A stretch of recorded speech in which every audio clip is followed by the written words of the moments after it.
दोस्तों, आज मैं आपको उन वृक्षों के बारे में बताने वाला हूँ जिसे लगाने से आपके घर में सुख शांति समृद्धि आएगी। तो चलिए जानते हैं वो कौन सा वृक्ष है। बाद स्वयं भगवान कृष्ण ने बताया है कि कौन से वृक्ष घर में लगाने शुभ होते हैं, जिन्हें घर में लगाने से अकाल मृत्यु भी नहीं होती और परिवार में सुख समृद्धि बनी रहती है और घर में माता लक्ष्मी का वास होता है। दोस्तों, आपको बता दें कि जो अमीर लोग होते हैं इन्हीं पौधों को अपने घर में लगाते हैं, तो आप भी इन पौधों को अपने घर में जरूर लगाएं। दोस्तों, एक समय की बात है, एक बार देवी रुक्मिणी भगवान श्री कृष्ण से कहती हैं, हे प्रभु, कृपया आप मुझे ये बताइए कि मनुष्य को किन किन वृक्षों का रोपण करना चाहिए, कौन से वृक्ष भवन के सामने लगाने चाहिए जिससे दरिद्रता दूर हो और शत्रु, रोग, भय, भूत, पिशाच आदि संकटों से बचने के लिए कौन से वृक्ष भवन के सामने लगाने चाहिए। भगवान श्री कृष्ण मुस्कुराते हुए कहते हैं, हे देवी रुक्मिणी, तुमने आज समस्त मानव जाति के कल्याण के उद्देश्य से अत्यंत महत्वपूर्ण प्रश्न किया। इस संसार में वृक्षों का बहुत बड़ा योगदान है, वृक्ष सदा ही पूजनीय हैं, किंतु आज तुमने उचित ही प्रश्न किया है। घर के सामने कुछ खास वृक्षों को लगाना बहुत ही शुभ फल प्रदान करता है।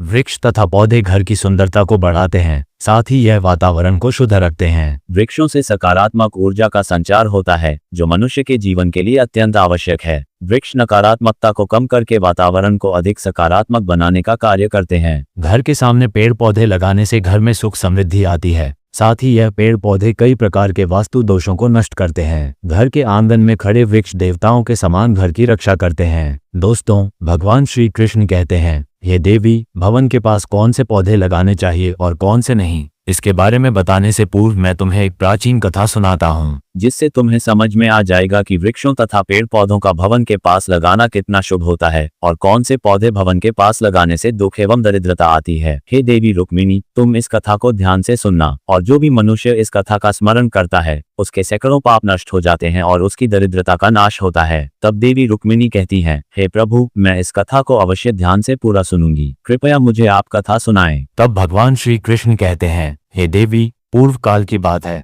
मध्य देश में एक अत्यंत शोभायमान नगरी थी। उस नगरी में गोपाल नाम का वैश्य अपनी पत्नी सुमित्रा के साथ निवास करता था। गोपाल भगवान विष्णु का भक्त था और वह नित्य भगवान विष्णु की पूजा करता था। गोपाल की पत्नी सुमित्रा भी गृह कार्य में दक्ष थी। घर में धन धान्य की कोई कमी नहीं थी। भगवान की कृपा से उसके पास सब कुछ था। इस प्रकार से अनेक दिन बीतने के पश्चात गोपाल की जो पत्नी थी, जिसका नाम सुमित्रा था, उसने अपने आंगन में कुछ वृक्षों का रोपण किया और नित्य उन वृक्षों को जल चढ़ाकर उनकी सेवा करने लगी। सुमित्रा को वृक्ष रोपण का ज्ञान नहीं था। उसे जो वृक्ष प्रिय लगे उन्हीं वृक्षों का रोपण उसने किया। जो वृक्ष अशुभ होते हैं उन्हीं वृक्षों का रोपण उसने अपने घर के आंगन में कर दिया, जिस कारण से उस वैश्य गोपाल को व्यापार में काफी सारा घाटा होने लगा। उसके घर में रोज कलह होने लगा। पति पत्नी में बार बार वाद विवाद होने लगे। उन दोनों के जीवन में अनेक कठिनाइयां आने लगी और धीरे धीरे गोपाल का सारा व्यापार डूब गया और उसका सारा धन भी नष्ट हो गया। अब गोपाल के पास अनाज भी खरीदने के लिए पैसे नहीं थे। वे भूखे ही रहने लगे, जिससे क्रोधित होकर उसकी पत्नी भी गुस्सा करने लगी। वह अपने पति को कोई काम करने के लिए कहती। फिर गोपाल काम मांगने के लिए गांव में घूमने लगा, लेकिन उसे कहीं पर भी काम नहीं मिलता था। उसने आकर अपनी पत्नी से कहा, हे प्रिय, मुझे तो कोई भी काम नहीं दे रहा है, अब मैं कहाँ पर काम खोजने जाऊं। दोनों ही पूरी तरह से उदास हो गए थे। दोनों के पास कोई उद्योग करने के लिए कुछ नहीं था। गोपाल ने अपनी पत्नी के सारे गहने भी बेच डाले और जो कुछ भी धन मिला उसी से पेट भर लिया। इस प्रकार अशुभ वृक्ष लगाने के कारण दोनों के ही जीवन में घोर दरिद्रता और संकट आने लगे, किंतु वे दोनों ही इस बात को नहीं जानते थे। भगवान विष्णु और देवी लक्ष्मी वैकुंठ लोक से अपने भक्तों की इस दुर्दशा को देख रहे थे। तब देवी लक्ष्मी ने भगवान विष्णु से कहा, हे प्रभु, क्या आप अपने भक्तों की सहायता नहीं करेंगे? गोपाल आपका बड़ा भक्त है, वह नित्य आपकी पूजा आराधना करता है। तब भगवान विष्णु कहते हैं, हे देवी, मैं अवश्य ही गोपाल की सहायता करूंगा, किंतु उससे पहले मुझे उसकी परीक्षा लेनी होगी, इसलिए मैं स्वयं उसके घर पर जाकर उसकी परीक्षा लेता हूँ। भगवान विष्णु एक साधु का वेश धारण करते हैं और पृथ्वी लोक पर प्रकट होते हैं। साधु रूपी भगवान विष्णु गोपाल के द्वार पर जाते हैं और याचना करने लगते हैं। तब द्वार पर आए हुए साधु को देखकर गोपाल उन्हें प्रणाम करता है और कहता है, हे साधु महाराज, पधारिए, इस गरीब के घर में आपका स्वागत है। मैं आपकी किस प्रकार से सहायता कर सकता हूँ? साधु रूपी भगवान विष्णु कहने लगते हैं, हे महोदय, मैं तीर्थ यात्रा पर निकला हूँ, विश्राम करने के लिए कोई जगह खोज रहा हूँ। यदि आपको कोई कष्ट ना हो तो मुझे अपने घर में स्थान दे दो। मैं अनेक दिनों से भूखा हूँ, कुछ भोजन भी प्राप्त हो जाए तो बड़ी कृपा होगी। साधु महाराज के ऐसे वचन सुनकर गोपाल कहने लगा, हे साधु महात्मा, आप अवश्य ही कोई पुण्य आत्मा दिखाई पड़ते हैं। आपके मुखमंडल पर बहुत तेज है। आपकी सेवा करने का मुझे सौभाग्य मिल रहा है। आपकी सेवा करके मुझे बड़ा आनंद मिलेगा। कृपया आप घर के भीतर चलिए। फिर वो साधु महाराज और गोपाल के घर के भीतर जाते हैं और विश्राम करने लगते हैं। गोपाल उन साधु महाराज की बड़ी सेवा करता है, किंतु उसके पास अन्न का एक दाना नहीं होता है। तो वो अपनी पत्नी से कहता है, हे प्रिय, घर पर जो साधु महात्मा आए हैं वे बड़े पुण्यवान दिखाई पड़ रहे हैं। हमें उनके भोजन के लिए कुछ उपाय करना चाहिए। मैं गांव में जाकर किसी से थोड़ा सा धन मांग कर लाता हूँ। इतना कहकर वह गोपाल गांव में एक सेठ के घर पर जाता है और उस सेठ से थोड़ा सा धन देने की विनती करता है, किंतु वो सेठ उस गोपाल वैश्य को धन देने से इनकार करता है और कहता है, तुम्हारे पास तो फूटी कौड़ी नहीं है, तुम मेरा धन कैसे वापस करोगे? तब गोपाल कहता है, हे सेठ, कृपया करके आप मुझे थोड़ा सा धन दे दीजिए, मैं जल्दी ही आपको लौटा दूंगा। यदि मैं धन नहीं लौटा पाया तो आप मेरा घर ले लीजिएगा। गोपाल की बात सुनकर सेठ को उस पर थोड़ी दया आती है और वह उसे धन देते हुए कहता है, हे वैश्य, यदि तुमने धन नहीं लौटाया तो तुम स्वयं ही मुझे अपना घर सौंप देना। तब वह वैश्य गोपाल कहता है, हे सेठ, मैं वचन देता हूँ कि यदि मैंने धन नहीं लौटाया तो मैं आपको मेरा घर सौंप दूंगा। गोपाल उस सेठ से धन लेकर बाजार से दूध, चावल, सब्जी, आटा, शक्कर आदि खरीद लेता है और लौटकर अपने घर आ जाता है। फिर वो अपनी पत्नी से कहता है, हे प्रिय, तुम उन साधु महात्मा के लिए भोजन बनाओ। फिर गोपाल की पत्नी सुमित्रा भोजन बनाती है और उन साधु महात्मा को भोजन परोस देती है। इस प्रकार गोपाल की भक्ति और निष्ठा को देखकर वे साधु महाराज बहुत प्रसन्न हो जाते हैं। भोजन हो जाने के पश्चात वे जाते जाते गोपाल से कहते हैं, हे वैश्य, मैं तुम्हारी भक्ति और आदर सम्मान से अत्यंत प्रसन्न हूँ। तुम्हारी जो भी कामना है मुझे बताओ, मैं अवश्य पूरी करूंगा। तब गोपाल कहता है, हे महात्मा, आपका आशीर्वाद ही हमारे लिए सब कुछ है, किंतु मैं आपसे ये जानना चाहता हूँ कि किस पाप के कारण मुझे दरिद्रता का दुख भोगना पड़ रहा है। हमने तो भगवान विष्णु की भक्ति की है, फिर हमारे जीवन में दरिद्रता क्यों आए है? इसका क्या कारण है और इस दरिद्रता को दूर करने के लिए मुझे क्या उपाय करना चाहिए? तब वो साधु महात्मा कहते हैं, हे वैश्य, मैं जब तुम्हारे द्वार पर आ गया था तभी मुझे ये समझ हो गया था कि तुम्हारे जीवन में घोर दरिद्रता और संकट आए हुए हैं, क्योंकि तुम्हारे भवन के सामने जो वृक्ष है वही तुम्हारी दरिद्रता का कारण है। इसीलिए तुम इन वृक्षों को हटाकर उनके स्थान पर शुभ पौधों का रोपण करो। तुम्हारी पत्नी ने तुम्हारे भवन के सामने जिन वृक्षों का रोपण किया है वे अशुभ वृक्ष हैं, उन्हीं के कारण तुम्हारी ऐसी दुर्दशा हुई है। तब गोपाल कहता है, हे महात्मा, कृपया करके मुझे बताइए कि घर के सामने कौन से वृक्ष लगाने चाहिए जिससे घर में सुख समृद्धि हो और कौन से वृक्ष नहीं लगाने चाहिए। कृपया करके आप मुझे विस्तार से समझाइए, मैं आपका बड़ा आभारी रहूंगा। फिर वो साधु महात्मा कहते हैं, हे वैश्य, ठीक है, अब मैं तुम्हें उन शुभ वृक्षों के विषय में बताता हूँ जिन्हें घर के पास लगाने से शुभ फलों की प्राप्ति होती है, इसीलिए तुम ध्यानपूर्वक सुनो। हे वैश्य गोपाल, किसी जलाशय के समीप पीपल का वृक्ष लगाओ। पीपल का वृक्ष लगाने से जो फल मिलता है वह सैकड़ों यज्ञ के समान होता है। जब पीपल के पत्ते उस जलाशय में गिरते हैं तो वे पिंड के समान होकर पितरों को तृप्त करते हैं। इससे सभी प्रकार के पितरी दोष समाप्त हो जाते हैं। जो मनुष्य नित्य स्नान करके पीपल को स्पर्श करता है वो सभी पापों से मुक्त होता है और कभी पराजित नहीं होता है। पीपल को स्पर्श करने से लक्ष्मी की प्राप्ति होती है और उसकी प्रदक्षिणा करने से आयु में वृद्धि होती है। पीपल की जड़ में श्री विष्णु, तने में शिव जी और अग्रभाग में ब्रह्मा जी स्थित रहते हैं। अमावस्या के दिन पीपल को प्रणाम करने से जो फल मिलता है वह 1000 गाय के दान के बराबर होता है। इस संसार में पीपल के समान कोई वृक्ष नहीं है। साक्षात श्री हरि इस वृक्ष के रूप में पृथ्वी पर विराजमान है। पीपल के वृक्ष को चोट पहुंचाना अथवा उसकी टहनी तोड़ना महापाप माना गया है। ऐसा मनुष्य नरक में रहता है और जो पीपल को जड़ से काटता है उसका कभी नरक से उद्धार नहीं होता है। हे वैश्य, अब मैं तुम्हें दूसरे वृक्ष के बारे में बताता हूँ। आंवले का फल समस्त लोकों में प्रसिद्ध और परम पवित्र है। आंवले को लगाने से स्त्री और पुरुष जन्म मृत्यु के बंधन से मुक्त हो जाते हैं। ये पवित्र फल भगवान विष्णु को अत्यंत प्रसन्न करने वाला एवं शुभ माना गया है। इसको खाने से सभी पापों से मुक्ति मिलती है। आंवला खाने से आयु बढ़ती है। उसका जल पीने से रोगों का नाश होता है और आंवले को जल में मिलाकर स्नान करने से दरिद्रता दूर हो जाती है तथा सभी प्रकार के ऐश्वर्य प्राप्त होते हैं। जिस घर में आंवला सदा मौजूद रहता है उस घर में कभी भूत प्रेत और राक्षस नहीं आते हैं। एकादशी के दिन आंवले की पूजा करने से संसार के सभी तीर्थों से बढ़कर फल प्राप्त होता है। जिस व्यक्ति के घर के सामने आंवले का वृक्ष होता है वहाँ साक्षात लक्ष्मी नारायण निवास करते हैं। तीसरा है अशोक का वृक्ष। अशोक के वृक्ष में अप्सराओं का निवास होता है। ये वृक्ष शोक का नाश करने वाला तथा निराशा को समाप्त करने वाला होता है। इस वृक्ष को घर के पास लगाने से घर में सुख शांति बनी रहती है।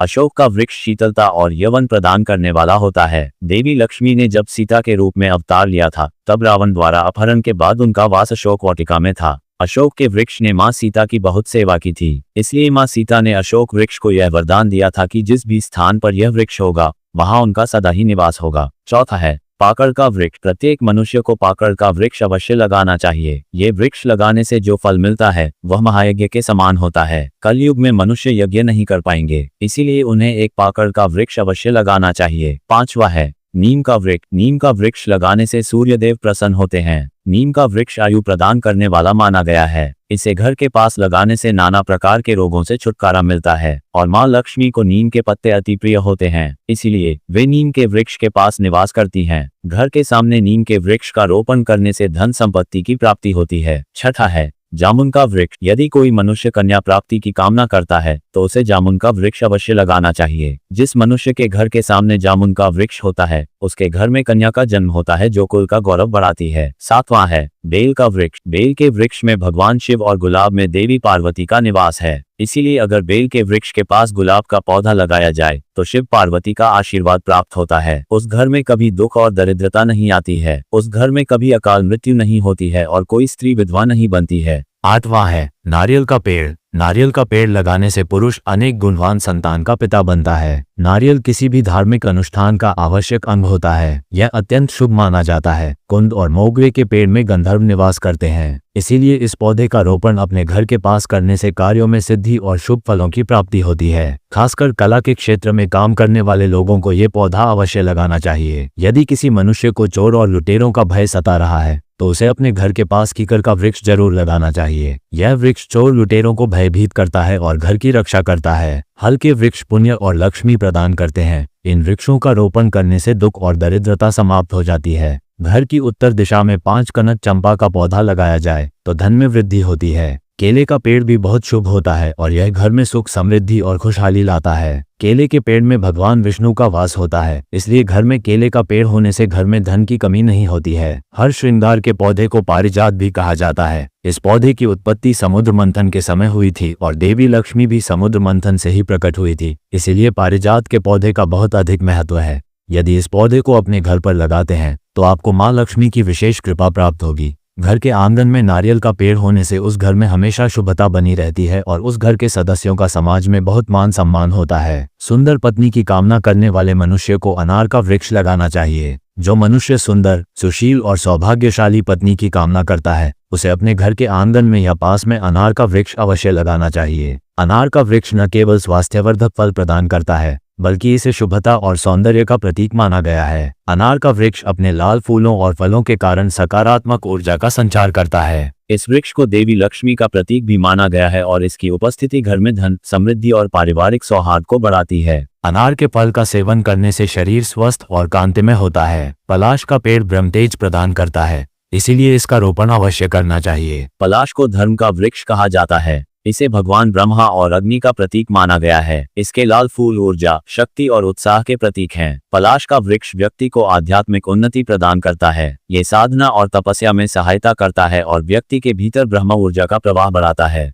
पलाश की लकड़ी और पत्ते यज्ञ और पूजा में उपयोग किए जाते हैं। इनसे निर्मित समिधा अग्नि को प्रज्वलित करती है और वातावरण को पवित्र बनाती है। वंशवृद्धि और संतान प्राप्ति की कामना करने वाले मनुष्य को अशोक का वृक्ष अवश्य लगाना चाहिए। अगर मनुष्य किसी बीमारी से पीड़ित है तो उसे सहजन का वृक्ष लगाना चाहिए। सहजन का वृक्ष लगाने से बड़े बड़े रोग नष्ट हो जाते हैं। यह वृक्ष आरोग्य प्रदान करने वाला होता है। अब हम आपको बताते हैं कि कौन से वृक्ष घर के सामने नहीं लगाना चाहिए। पहला है मरुस्थलीय पौधे। मरुस्थलीय पौधों के कांटे उनके आसपास नकारात्मक ऊर्जा का संचार करते हैं। ये पौधे घर में मानसिक तनाव, झगड़े और अशांति का कारण बन सकते हैं। घर के भीतर कांटेदार पौधों का रोपण वास्तु दोष उत्पन्न करता है। इससे घर के सदस्यों को आर्थिक तंगी, स्वास्थ्य समस्याएं और पारिवारिक कलह का सामना करना पड़ सकता है। मनुष्य को कभी भी ताड़ का वृक्ष नहीं लगाना चाहिए। ताड़ का वृक्ष संतान का नाश करने वाला होता है। जिस घर के पास ताड़ का वृक्ष होता है उस घर की संतानों की कभी उन्नति नहीं होती है। मनुष्य को कभी भी अपने घर के पास बेहरा का वृक्ष नहीं लगाना चाहिए। इस वृक्ष पर भूत का वास होता है। जो मनुष्य बेहरा का वृक्ष लगाता है वो भूत बन जाता है। इसके नीचे बैठकर कभी पूजा पाठ भी नहीं करना चाहिए। घर में कभी भी ऐसे पौधे नहीं लगाने चाहिए जिनको काटने या तोड़ने पर दूध निकलता हो। घर के सामने कभी भी बबूल का पेड़ नहीं लगाना चाहिए। इसे लगाने से विपत्ति आती है। घर के सामने बेर का वृक्ष भी नहीं लगाना चाहिए। इसे लगाने से नकारात्मकता बढ़ती है, धन का नाश होता है और संकट आते हैं। घर के अत्यंत समीप आम का वृक्ष भी नहीं लगाना चाहिए। इस वृक्ष की छाया घर पर पड़ना अशुभ फल प्रदान करता है, अतः इस वृक्ष को घर से दूर लगाना चाहिए। किसी भी मनुष्य को अपने घर के सामने पपीते का वृक्ष नहीं लगाना चाहिए। इस वृक्ष को लगाने से धन का नाश होता है और दरिद्रता आती है। अगर पीपल का वृक्ष भवन की पूर्व दिशा में हो तो घर में निर्धनता व्याप्त हो सकती है। वट वृक्ष घर की पश्चिम दिशा में हो तो घर में शोक का वातावरण रहता है। दक्षिण दिशा में तुलसी का पौधा हो तो संतान को पीड़ा सहन करनी पड़ती है। किसी भी मृत वृक्ष की छाया घर पर पड़ती है तो यह मृत्यु सूचक होती है। मृत वृक्ष को तुरंत उखाड़ देना चाहिए।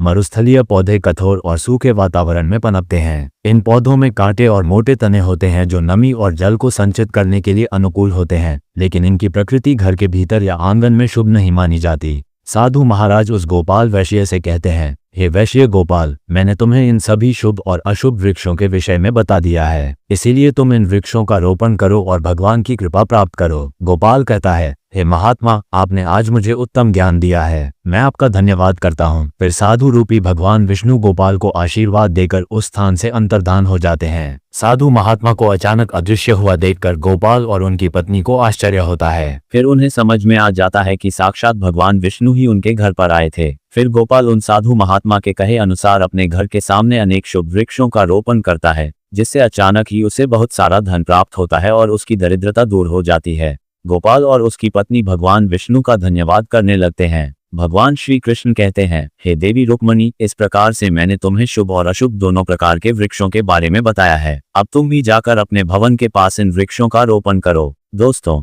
इस प्रकार से भगवान श्री कृष्ण ने भवन के पास लगाए जाने वाले शुभ और अशुभ वृक्षों के बारे में बताया है। तो दोस्तों, उम्मीद है आपको ये जानकारी अवश्य पसंद आई होगी। जानकारी अच्छी लगी तो वीडियो को लाइक जरूर करें और हमारे चैनल को सब्सक्राइब करके बेल आइकॉन को भी क्लिक कर लें।